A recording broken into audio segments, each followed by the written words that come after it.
זה לא נגמר. זה רק התחיל. ואם נראה למישהו שזה נגמר או ייגמר, זו התחלה של תקופה קשה מאוד, שלאחריתה הקדוש ברוך הוא יגאל אותנו סוף סוף מהגועל נפש הזה.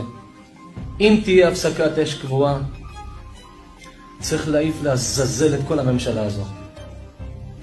אנשים פה מסרו את הילדים שלהם כצאן לטבח. אנשים פה שחררו את הילדים כדי לנצח, כדי שאיום יותר לא יהיה קיים עליהם במדינת ישראל. אם הם שלחו את הילדים שלהם שלא יחזרו הביתה, אם הם שלחו את החיילים האלה לחיני חינם, אז המדינה הזאת פשטה רגל כבר מזמן. מלא במוסר, בערכים, ביהדות, המדינה הזאת מיץ של השפעה. כי הרי פה ללמד שאבא ואבא שווה משפחה מותר, אבל להגיד שאבא ואמא שווה אלוקים אסור. פה להראות להם סרטים זנותיים, מיניים, אלימים מותר, אבל חס ושלום הקרנה של יהדות בבית ספר חולני, חילוני, אסור. פה לשים בבית ספר חילוני מחוצה לו דוכן תפילין אסור, אבל דוכן של מיסיונריות שישו הוא המשיח מותר. פה לרקוד בהירום ערומים ביחד עם נשים של ואחיות של ואחים של בערבוביה שהקדוש ברוך הוא הכי שונא מותר, אבל לשבת גברים ונשים בהפרדה אסור.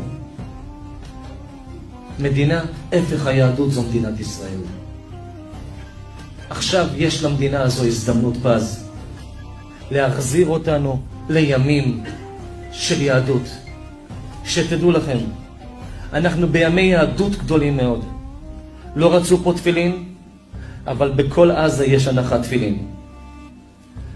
לא רצו פה סוכות, והיום בכל רחוב יש סוכת אבלים.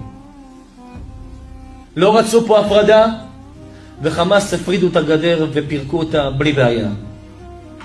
לא רצו פה כיפור, קיבלו הפתעה כמו ביום הכיפורים לפני 50 שנה. לא רצו פה, אבל לא רצו חד חלק. לא רצו פה יהדות, וקיבלו אותה בפנים בכמות אדירה. כי עם ישראל זה עם נאמן להשם.